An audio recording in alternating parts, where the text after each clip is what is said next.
Assalamualaikum warahmatullahi wabarakatuh. Waalaikumsalam warahmatullahi wabarakatuh. A'udzu billahi minasyaitonir rajim. Bismillahirrahmanirrahim. Melanjutkan ayat yang sudah pernah dibahas, yaitu surat Shafat ya. Surat Shafat atau surat apa itu? Shafat ya. Surat ke-4. Inna hadza lahuwal fawzul azim. Limithli hadza falyamalil amilun. Adzalika khairun nuzulan am syajaratuz zakum. Jadi sesungguhnya ini adalah benar-benar kemenangan yang besar. Lahuwal fawzul azim. Limithli hadza falyamalil amilun. Bagi perumpamaan ini, maka hendaknya para pelaku perbuatan berbuat. Jadi yang sudah berbuat disuruh berbuat lagi. Berarti berbuatnya belum sesuai dengan standar ya. Belum terkontrol oleh al-fawzul azim gitu. Yaitu di kalimat selanjutnya, limisli hadza falyamalil amilun.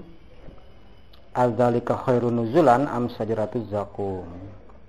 Kemarin sudah dijelaskan khairun nuzulan yang lebih baik itu diukur dari nuzulan. Nuzulun itu to'amun zul barokati, makanan yang mengandung berkah. Sementara barokatun itu atau al barokatu itu adalah an-nama'u wa ziyadah, penambahan dan pertumbuhan, atau pertumbuhan dan penambahan ya. An-nama'u itu pertumbuhan, az-ziyadah itu penambahan gitu.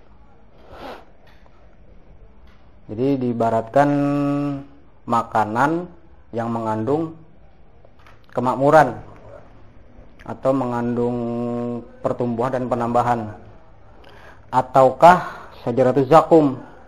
Nah, di sini kita akan coba bahas tentang syajaratuz zakum. Nanti pertemuan berikutnya tentang khairun nuzulan. Kedua-duanya sebenarnya makanan gitu. Cuman makanan yang dimaksud ini bukan makanan yang sebenarnya ya. Kan sering kita ucapan dalam sehari-hari itu, makanan sehari-harinya itu dia berbicara masalah iman, sebenarnya masalah hidup ya. Hidupnya itu setiap hari itu nerima atau mengalami itu aja gitu loh. Sehingga disebut itu ya makanannya itu terus setiap hari gitu loh. Nanti berhubungan dengan iman atau pandangan dan sikap hidup ya. Kita lihat di sini syajaratuz zakum ada pada surat Ad-Dukhan ya. Dukhan surat ke-44. Surat ke-44 ayat 43 sampai 46.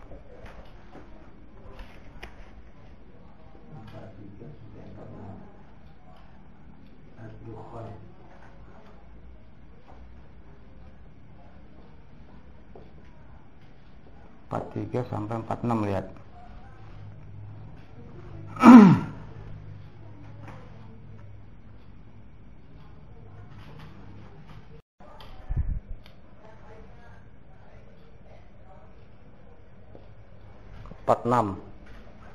Jadi surat Ad-Dukhan surat ke-44 ayat ke-43 sampai 46.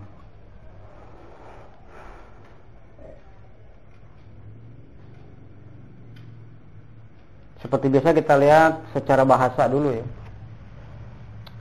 Namun sebelumnya di sini mungkin kita akan sampaikan berulang-ulang ya mengenai teori.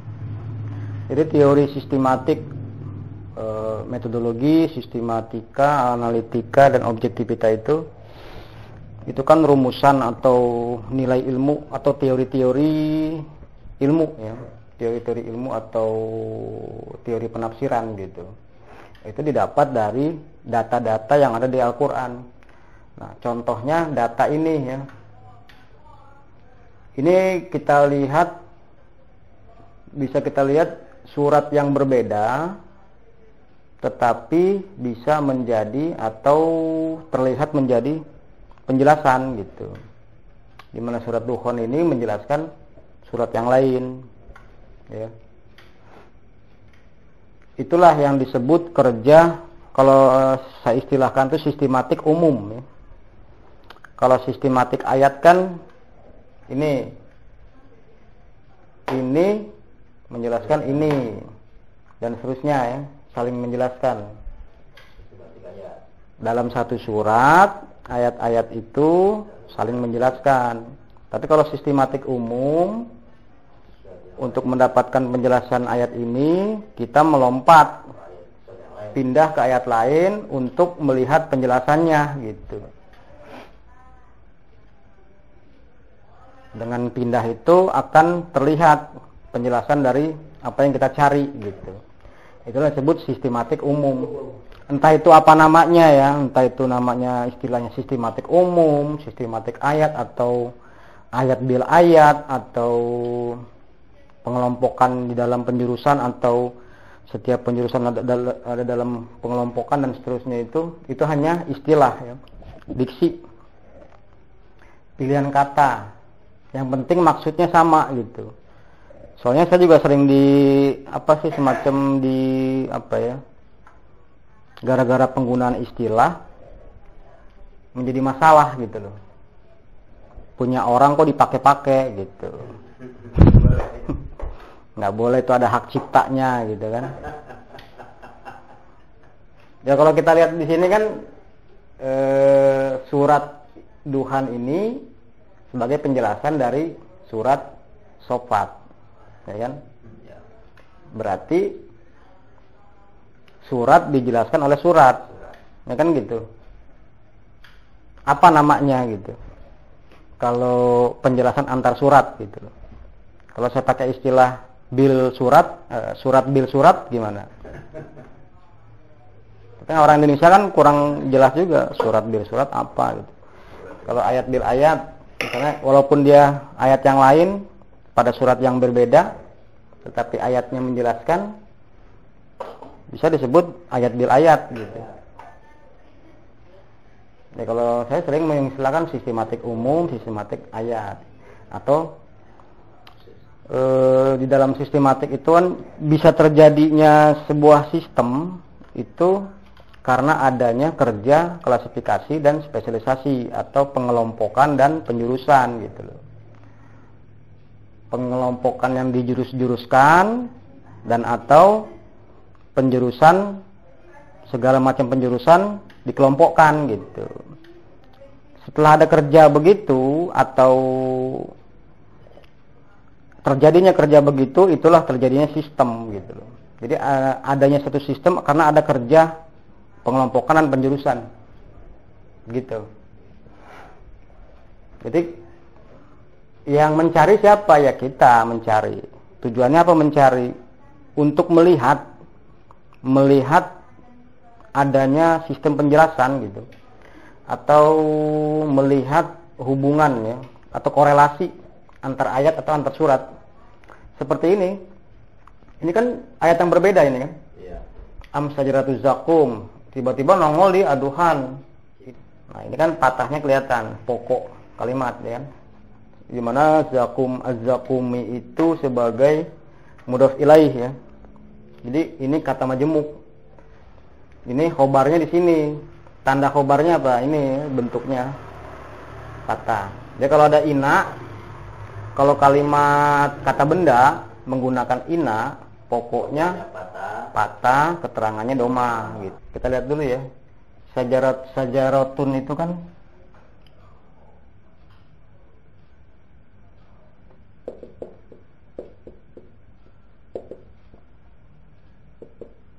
pohon, ya. To'amun itu kemarin udah kan, makanan.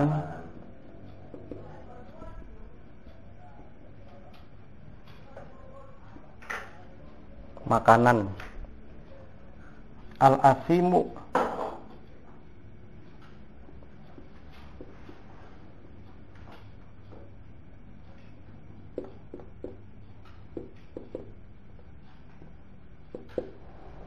Sama dengan syarrirun, artinya pelaku kejahatan. Nah, ini al-muhlu, gedein lah biar kelihatan tuh. Iya, gedein. Karena kan ruangnya banyak. Al-muhlu sama dengan cairan tembaga. Dia kayak apa ya? Kalau dalam handphone itu LCD. LCD itu liquid crystal display, tapi itu kristal ya, bukan tembaga itu. Dia cairan kristal. Display itu layar. Nah, ini tapi tembaga ini. Kal muhli yagli. Yagli itu dari gola. Gola yagli.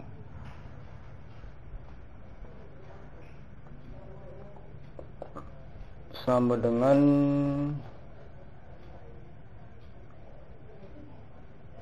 mendidih ya.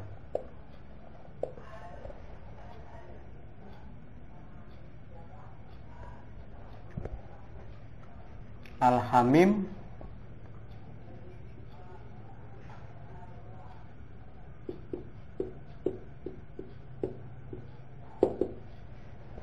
air yang sangat panas.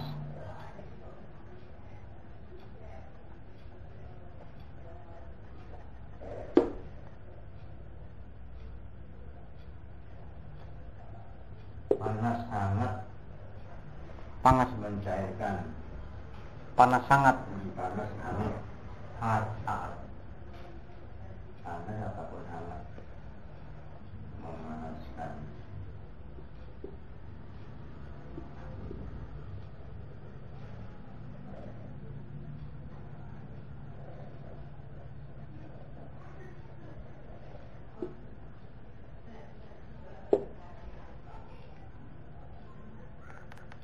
Seperti didihan air yang sangat panas. Sesungguhnya pohon zakum itu adalah makanan si pelaku kejahatan. Masih mengenai makanan itu, seperti kal muhli, Kayak tembaga. seperti cairan, jadi makanan itu seperti cairan tembaga yang mendidih di dalam perut, batnun ya. Batnun jamaknya butunun.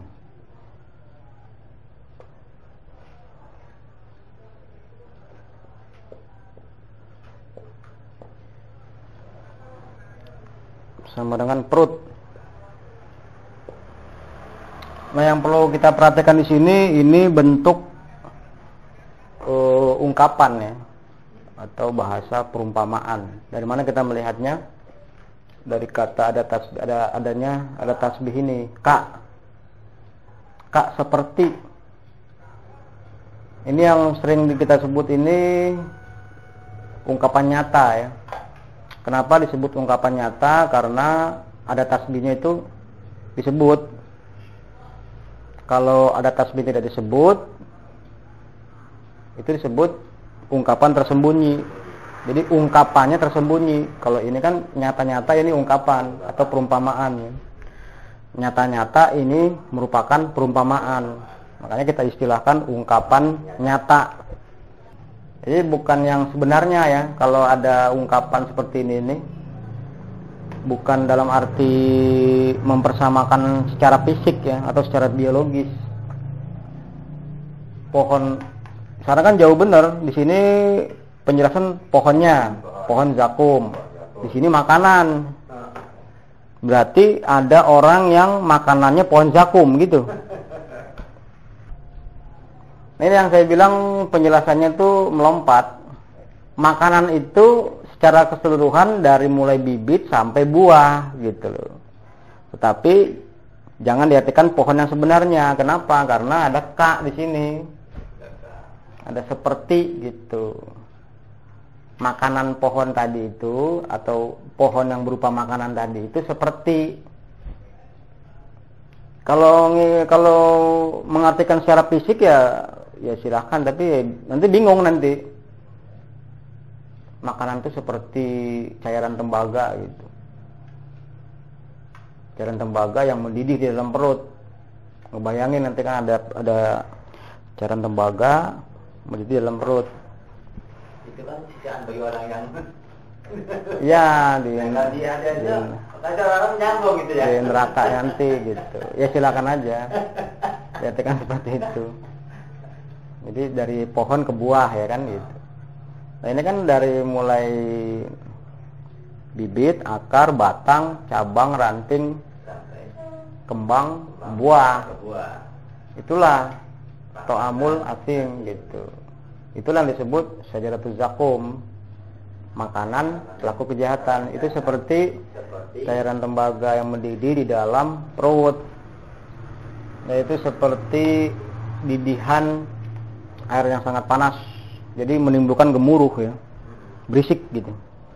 Kalau air mendidih di panci misalnya kan, dipanasin air, dipanasin api, mendidih, bunyi kan? Nah itu gemuruh namanya begitu. Itulah yang dimaksud dengan ya'malil amilun gitu. Salah satunya adalah syajaratuz zakum, berhubungan dengan ya'malil amilun, berbuat. Ini kan nggak ada objeknya ya. Nah, kan? Kalau bicara amila ya'malu amalan berarti berbicara masalah perbuatan, amalan, perbuatan. Kalau dalam Al-Qur'an ada nggak pandangan dan sikap hidup secara gambaran? Diceritakan nggak pemikiran-pemikiran, pandangan-pandangan orang kafir dan mukmin, perbuatan-perbuatan orang kafir dan mukmin, diceritakan nggak? Diceritakan. Berarti ada. Berarti ada pandangan dan sikap hidup, tetapi adanya dalam Al-Quran. Itulah yang disebut sebagai konsep dan belum menyentuh kesadaran manusia. Artinya ada atau tidak ada manusia yang menanggapi konsepnya sudah ada atau memang ada gitu, dan sudah disiapkan oleh Allah gambarannya gitu loh, yaitu berupa pandangan dan sikap hidup ya.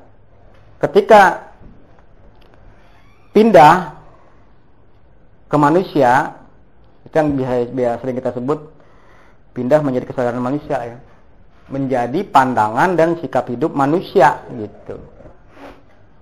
Itu sudah bicara konkretnya. Berarti kan sikap kan, sudah menjadi sikap yang mengandung pandangan dan sikap yang tadi ditransfer dari konsep tadi gitu. Jadi perbuatan itu mengandung pandangan, bisa begitu nanti secara konkret ya. Sudah ditransfer menjadi sikap kan? Berarti sikapnya itu mengandung pandangan. Benar nggak? Kalau di Qur'annya secara konsep berarti teorinya, konsepnya mengandung pandangan dan sikap. Secara konkret sikap mengandung pandangan. Berarti pandangan ada pada sikap gitu. Sebelum ada Rasul lah katakan gitu ya. Ada nggak dalam Al-Quran penjelasan tentang pemikiran-pemikiran, pandangan dan sikap Rasul sehari-hari? Kan ada kan? Ada. Berarti ada ajaran dan ada sunnah di dalam Al-Quran, di dalam satu konsepnya itu ada gitu. Begitu ditransfer kepada Nabi Muhammad menjadi punya kan gitu, punya ajaran, jadi punya kesadaran yang sesuai dengan dalam Al-Quran gitu. Berarti ketika dia Rasul ada pada Al-Quran berarti secara konsep kan. Ketika ajaran ada pada sunnah Rasul berarti secara konkret. Berarti dua-duanya benar nggak itu? Al-Quran menurut sunnah Rasul atau sunnah Rasul menurut Al-Quran? Kalau dikatakan Al-Quran menurut sunnah Rasul, berarti bicara secara konkret ya. Dalam arti di dalam sunnah Rasul yang dipraktekkan oleh Nabi Muhammad ada ajaran gitu, ada Al-Quran gitu. Itu yang disebut Al-Quran menurut sunnah Rasul. Berarti tatarannya tataran konkret ya. Jadi ketika sunnah Rasul menurut Al-Quran, berarti sunnah Rasul ada pada Al-Quran gitu. Sebagai konsep. Ini nggak bedanya itu. Ini kan jarang dijelaskan kan di halayak ya. Tapi diributin kan gitu. Faman syaa falyu'min wa man syaa falyakfur. Sebelum manusia berbuat sudah ada duluan kan itu. Berarti sebagai konsep. Konsepnya itu adalah ada dua kehendak. Kehendak yang diajarkan oleh Allah yaitu kehendak iman dan kehendak kufur. Ini belum nyantol ke diri manusia ini.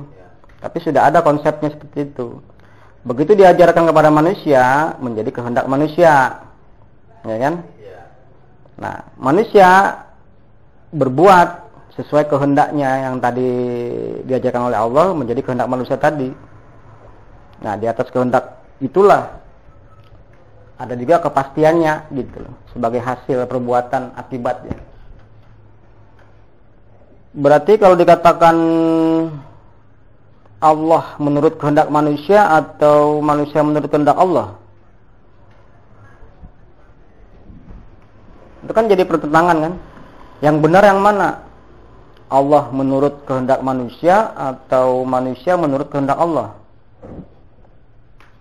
Dua-duanya benar. Tapi harus dipahami posisinya ya. Posisi Allah menurut kehendak manusia berarti posisi implementasi konkret ya. Konkretnya gitu loh. Kayak asbabun nuzul. Allah menurunkan Al-Quran menurut situasi dan kondisi. Sebelum ada situasi dan kondisi, konsepnya sudah ada. Sudah duluan dibuat sebagai rancangannya. Tapi turunnya kan menurut situasi dan kondisi. Itu namanya Allah menurut situasi kondisi secara konkretnya ya. Nanti jadi fitnah lagi nanti kalau dia. Masa Allah menurut sunnah Rasul? Masa Allah nurutin situasi? Bukan begitu. Semua itu sebelum terjadi, Allah sudah menciptakan segala sesuatu sebagai rancangannya, sebagai konsepnya gitu. Nanti akan terjadi seperti ini gitu. Tapi dalam pelaksanaannya, penjelmaannya itu menurut sunnah Rasulnya gitu. Situasi dan kondisi Nabi Muhammad pada waktu itu menghadapi situasi segala macam itu, apa yang dihadapi, baru turun ayat gitu.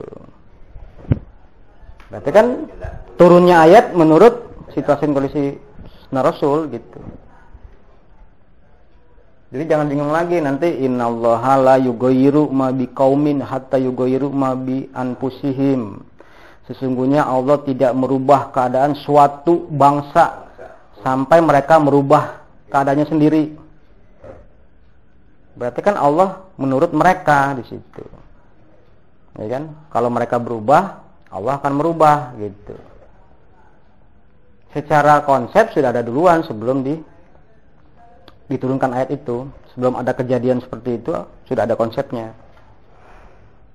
Cuma berlakunya atas pilihan masing-masing gitu. Jadi dua ya.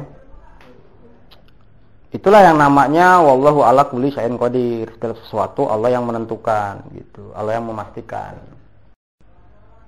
Ya. Sama seperti ini.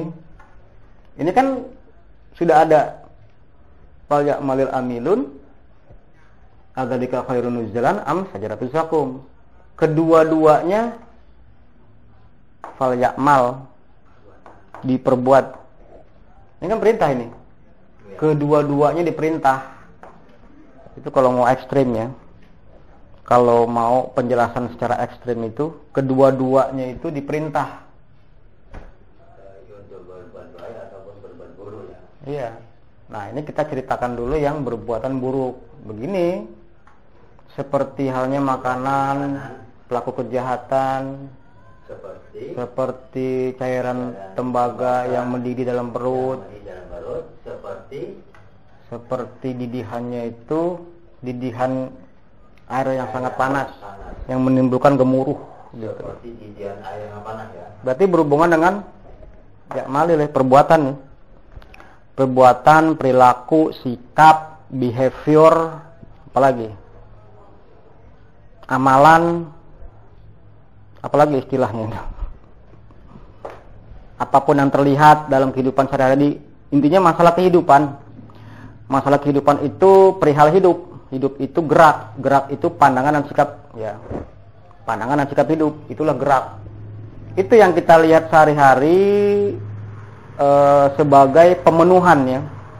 Sebagai pemenuhan dari rancangan ini atau perintah ini. Sadar atau tidak sadar manusia berbuat itu pasti menurut perintah ini, ya. Entah itu dia dari gurunya, gurunya dari gurunya, guru dari gurunya, atau orang tuanya dari orang tua, terus estafet, ya, sampai ke Allah melalui para rasulnya. Tidak ada ilmu melalui alam, pasti ilmu itu melalui rasul, ya, para rasul dari Nabi Adam sampai Nabi Muhammad, itu rasul-rasulnya. Jadi kembali ditegaskan ini masalah perbuatan, ya, masalah sikap. Sikap itu mengandung pandangan dan penilaian secara konkret, ya. Jadi maksud saya jangan nanti bingung ini masalah makanan-makanan buah-buah apa, dicari nanti buah zakum itu nggak bakal ketemu. Ya kalau di surga adanya misalnya kan atau di neraka itu tunggu aja nanti. Kita ngebahas yang ada dulu yang di dunia inilah gitu. Itu masalah perbuatan, ya. Jadi makanan sehari-harinya itu bagi yang memenuhi perintah berbuat sajaratuz zakum, yaitu ini tadi, ya, makanan sehari-harinya. Nah, lebih dalam lagi pengertian ini, mau nggak orang seperti ini? Orang kafir nih, orang kafir ngebaca ayat ini, pasti kan nggak mau. Nah, ini kapan terjadinya ini? Kapan terjadinya?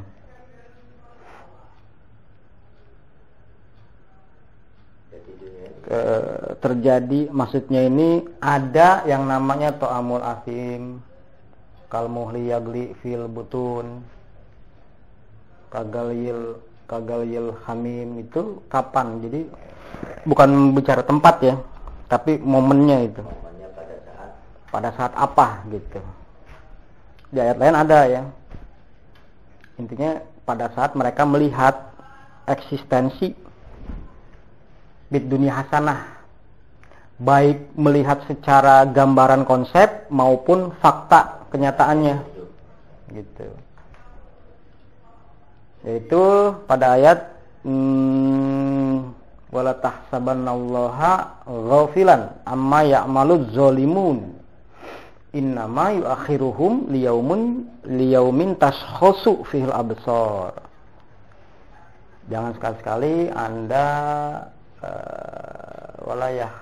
mengira, ya, Allah itu lalai terhadap para pelaku zulumat menurut syaitan. Sesungguhnya Allah hanya tidak membatalkan, dalam arti Allah hanya memberi tangguh, ya, memberi kesempatan sampai pada yaumin tashkhasu fil absar, mata terbelalak gitu. Berarti kan melihat, pandangan-pandangan melihat gitu, tapi terbelalak konteksnya. Tashkhasu dia. Berarti sebelumnya nggak melihat, kan? Kalau sebelumnya nggak melihat berarti yang melihat orang mukmin. Kalau sudah melihat wa naza'na min kulli ummatin syahidan faqulna hatu burhanakum fa'alimu, ya kan? Fa'alimu annal haqqa lillah, begitu mereka mengetahui annal haqqa lillah, nah itu. Mereka mengetahui annal haqqa lillah wa dalla anhum makanu yaftarun. Itu satu. Kedua, ittabaru alladziina tubi'u minal ladziina taba'u wa ra'awal azab wa taqatta'at bihimul asbab. Ketika yang diikuti berlepas diri dari yang mengikuti, mereka melihat azab. Nah, berarti kan mereka melihat azab, semua ikatan terputus. Di ayat lain juga dijelaskan yang di surat Al-Baqarah juga kan, wa minan nasi man yattakhidhu min dunillahi andadan yuhibbunahum kahubbillah. Ya kan? Walladzina amanu asaddu hubban lillah walau yaral ladzina zalamu id yarawunal azab. Seandainya mereka melihat, yang dilihat itu adalah annal quwwata lillahi jami'an. Kalau id yarawunal azab itu tadi keterangan waktunya ya. Kapan mereka melihat azab, yaronul azab. Itu ketika melihat azab, yaitu annal quwwata lillahi jami'an. Dia melihat kekuatan, sesungguhnya kekuatan ajaran Allah SWT itu adalah dari Allah secara keseluruhannya. Jadi singkatnya, mereka melihat eksistensi di dunia hasanah gitu. Barulah berlaku ini maksudnya gitu. Jadi rencananya itu jauh dulu ya. Banyak. Walaupun kenyataannya belum ada, tapi mereka ikut mendengar penjelasan secara sistematis seperti ini, mendapat gambaran utuh. Mereka pasti melihat kehidupan julumat itu seperti ini gitu. Selama dia tidak mendapat gambaran ataupun gambaran secara konsep maupun kenyataan, mereka nggak bakal bisa melihat dan nggak bakal bisa merasakan kalau sebenarnya yang mereka laksanakan itu seperti makanan ini gitu, pohon ini gitu. Ini pohon pertumbuhan ya, pohon peradaban maksudnya. Yang kalau makanan itu kan berarti hasil buah-buahan yang sudah diolah menjadi makanan gitu. Nanti di ayat lain ada penjelasan lagi tentang kalimatin khabisah ya, kalimat yang buruk.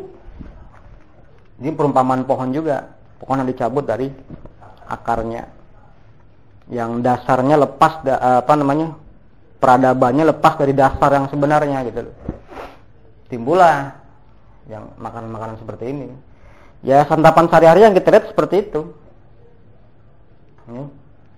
Seperti makanan pelaku kejahatan itu seperti cairan tembaga yang mendidih dalam perut gitu. Ya berupa sistem merusak sistem pencernaan. Ya kalau dihubungkan dengan jasad satu organisasi, baik organisasi pribadi, rumah tangga, bangsa antar bangsa, semua seperti cairan tembaga gitu. Tinggal nanti dicari persamaan. Perutnya itu kan ada kepala, ada badan, ada tangan, ada kaki, ada perut. Nah dalam peradaban atau budaya itu mana yang bertindak sebagai perutnya gitu. Itu tiap-tiap lembaga seperti itu. Baik kecil maupun yang terbesar itu ya seperti itu. Makanya kan ribut terus. Dimanapun ribut. Panas kan. Kayak kalau di sini kan kelihatan sedang dalam tungku, dalam panci lah kadang mendidih itu dibakar gitu. Berisik, rame terus gitu. Nggak ada diemnya. Nggak pernah akur lah gitu. Iya, kan dibakar terus ya. Iya, kalau nggak cebong kampret terus begitu kan. Jangan ke politik lah ya. Iya. Kita komentarin ayat aja lah. Ribut. Itu kan panas itu. Yang jelas ya kalau naturalis ya, naturalisme itu kan mikro dan mikro. Baik mikro dan mikroatomisme itu bila tidak melihat ini yang annal quwwata lillahi jami'an, baik secara penjelasan maupun faktanya, mereka tidak akan melihat. Mereka tidak akan melihat sebenarnya yang mereka lakukan itu ya seperti ini gitu. Yang mereka lihat itu makro itu jelek menurut mikro, atau sebaliknya mikro itu jelek menurut makro. Ada lagi yang idealisme juga begitu. Itu dua-duanya salah. Yang benar nih idealisme, menjauh dari sana kedua-duanya. Diam di tempat-tempat sunyi gitu kan. Menjauhkan diri dari dunia gitu kan. Ya mereka saling begitulah gitu. Saling membenarkan, saling menyalahkan ya. Saling merasa benar, yang disalahkan ukurannya pun satu itu. Cobalah dipahami, bukan ayat ini aja ya, banyak ayat-ayatnya ya, seperti yang sudah dibahas, yang sudah terekam juga dalam YouTube itu kan, saling berhubungan semua gitu. Semua dijelaskan, ada yang dalam bentuk perumpamaan, ada yang penjelasan langsung, ada ungkapan tersembunyi, ungkapan nyata, semua merupakan penjelasan. Kalau itu mendapatkan penjelasan secara utuh, gambaran secara utuh, ya nanti akan melihat kehidupan itu ada yang seperti ini gitu. Ini teorinya. Ya kalau kenyataannya nggak ada, berarti teori itu bohong ya. Gitu. Tapi kalau melihat itu harus latar belakangnya tahu dulu wajib baru bisa terlihat. Ya melihat ini juga lagi nih. Si hitam bisa mengatakan itu hitam, bisa nggak kalau nggak melihat putih? Nggak bisa, dia harus melihat putih dulu. Begitupun yang melihat putih dan hitam harus melihat dulu kedua-duanya, baru bisa mengatakan putih, ini hitam. Atau bisa mengatakan ini putih karena sudah melihat hitam gitu. Tapi itulah sudut pandang ya. Mereka juga mengatakan begitu. Si makro mengatakan kamu ini nggak pernah lihat makro sih. Jadi mikro itu merasa ya benar aja gitu. Coba ngelihat makro gitu kan. Begitupun yang mikro gitu. Ini ada satu lagi sajian gitu loh. Sajian yang membahas semuanya, mikro, makro, bahas semua. Termasuk idealisme di dalamnya dibahas. Kalau mau perbandingan tuh jangan tanggung-tanggung, jangan sekedar makroatomisme ataupun mikroatomisme atau idealisme saja. Semua dibandingkan gitu. Baru nanti kelihatan mana yang objektif ilmiah. Kalau makro, mikro ya objektif, tapi tidak ilmiah. Di mana tidak ilmiahnya? Karena Allahnya dipenggal ya. Ilmu itu dari alam, bukan dari Allah, melalui para rasulnya gitu. Itu enggak objektif tapi nggak ilmiah. Ilmiah itu mengandung metodologi, penjelasan harus metodis, ya metodis, sistematis, analitis, objektif. Kalau objektif sudah memenuhi, analitis sudah, sistematis sudah, tapi metodis belum. Metodis itu yang nggak punya ya. Ya dikatakan tidak metodis itu karena pengalaman didapat dari apa? Dari penelitian. Penelitian didapat dari apa? Dari hasil mengamati. Jadi mengamati didapat dari apa? Idenya. Dia mengamati objeknya alam. Jadi mengamati alam, meneliti alam, dapat ide. Ide itulah nanti yang bisa buat pengalaman. Ada lagi yang sebaliknya. Ide itu didapat dari pengalaman gitu. Jadi pengalaman dulu, dari mengalami baru kita bisa teliti. Dari kita mengalami dulu kemudian meneliti.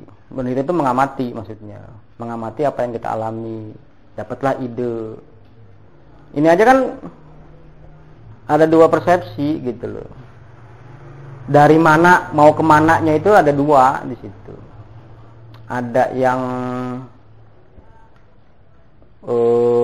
tadi ya mengalami dulu, setelah mengalami diteliti baru mendapatkan ilmu pengetahuan gitu. Ada yang meneliti dulu baru itu untuk mengalami. Ini kan dari mana mau kemananya itu namanya metode ya, bentuk berpikir ya. Dari mana sih timbulnya kata-kata buzzer? Oh, dari mengalami atau meneliti binatang apa itu yang bunyinya baz baz baz. Melihat itu, mendengar, menangkap getaran dengan telinga, timbul ide, oh buzzer, berarti getar, ya kan? Berarti buzzer sama dengan yang bergetar atau pelaku getar itu dari mengamati binatang gitu. Jadi ide didapat dari binatang gitu. Itu metode, bicara metode seperti itu. Dapat ide dari situ. Nanti untuk apa ide didapat itu? Ya untuk memperlakukan alam lagi gitu. Jadi muter situ. Sama dengan Allahnya kan nggak ada kan, berarti kan Allah ke Rasulnya itu dipenggal, nggak ada. Makanya Allah tuh nantang kan, bukan bisa dikatakan nantang lah. Dikatakan kul araitum syuraka'akumul ladzina tad'una min dunillah aruni madza khalaqu minal ardi am lahum syirkun fis samawati am kitaban fahum ala bayyinatin minhu. Nah, gitu kan. Apakah mereka pernah didatangkan kitab dan dengan rangkaian penjelasan dari kitab tersebut mereka hidup berbuat. Itu kan tantangan gitu, tantangan kepada mereka. Mereka tuh tidak pernah seperti itu gitu. Tidak. Mereka tuh sebenarnya ilmu itu dari Rasul gitu. Cuma kan mereka nggak mengakui aja gitu. Membuang ya. Cuman dibantahnya melalui dengan cara bertanya gitu, menantang Allah itu. Tidak ada ilmu satupun dari zaman Nabi Adam sampai Nabi Muhammad yang tidak melalui Rasul ya. Tidak ada satupun. Kalaupun ada dikatakan perkembangan bahasa segala macam, itu bukan perkembangan. Saya istilahkannya itu pergeseran. Pergeseran dari hasil pemutarbalikan, penggelapan, pemutarbalikan, keluarnya outputnya menjadi berbeda gitu. Bahkan sering lebih banyak yang tidak bisa diusut lagi bahasanya itu.